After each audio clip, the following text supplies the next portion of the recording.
Want to learn how an approval matrix can better your business? Approval workflows are vital processes for companies. They play a role in everything from paying invoices to launching new products and marketing campaigns. Following protocols when it comes to approval workflows ensures that your organization protects its funds, resources, reputation, and even its standing with the law.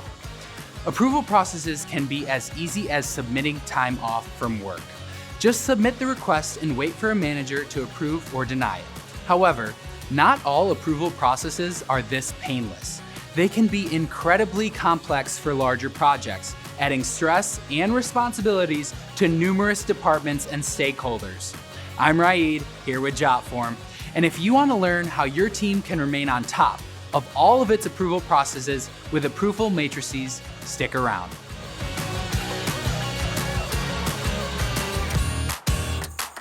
Unlike Neo in the Matrix, when it comes to approval matrices, your business relies on more than just the one.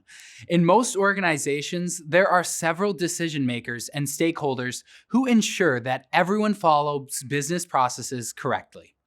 These decision makers may be managers, department heads, or C-suite executives. There are typically rules in place stating who has the authority over different projects. An approval matrix, also known as a schedule of authority, is a visual representation of these rules. It designates who's in charge of approving what and when. This way, your business can prevent confusion over how to route tasks and keep an approval workflow running as efficiently as possible. There are many different instances in which you can implement an approval matrix at your company. Here are a few examples of common approval matrices. First up is the purchase approval. It's common practice to assign approval authority for purchases and other expenditures in your business. Typically, higher dollar amounts require approval from higher ranking executives.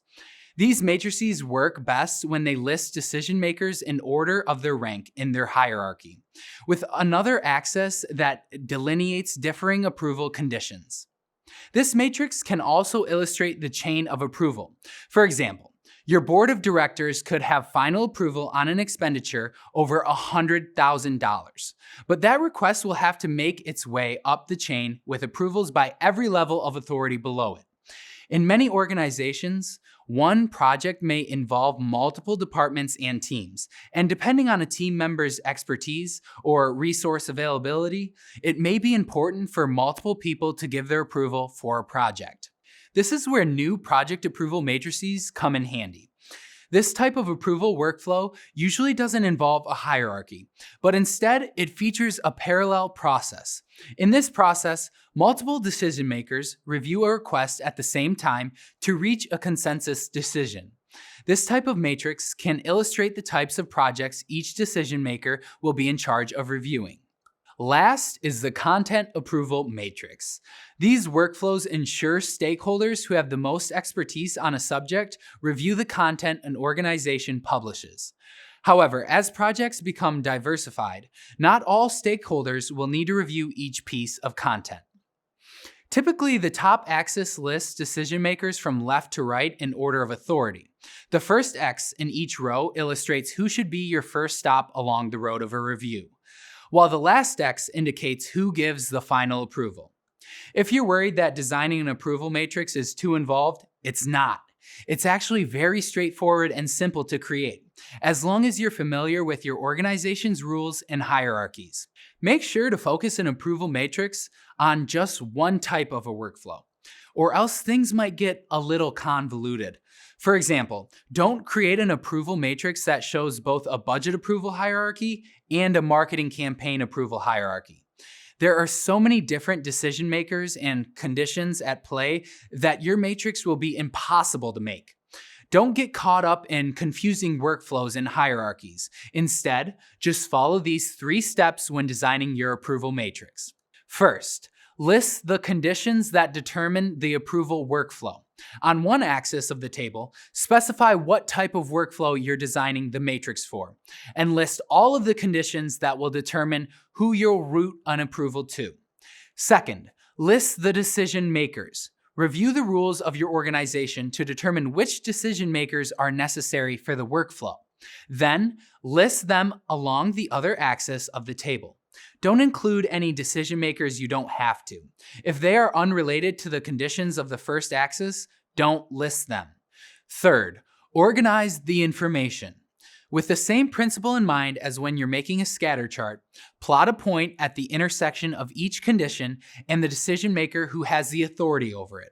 We've all been told a picture is worth 1,000 words, and I like to say the same applies with visual aids like approval matrices. Having a visual representation of your workflow helps your team understand your approval workflows. Digital workflow management platforms like Jotform can make executing those approval workflows more efficient. After all, the foundation of each workflow is a collection of forms. You can easily build approval workflows, speeding up projects and reducing stress for free.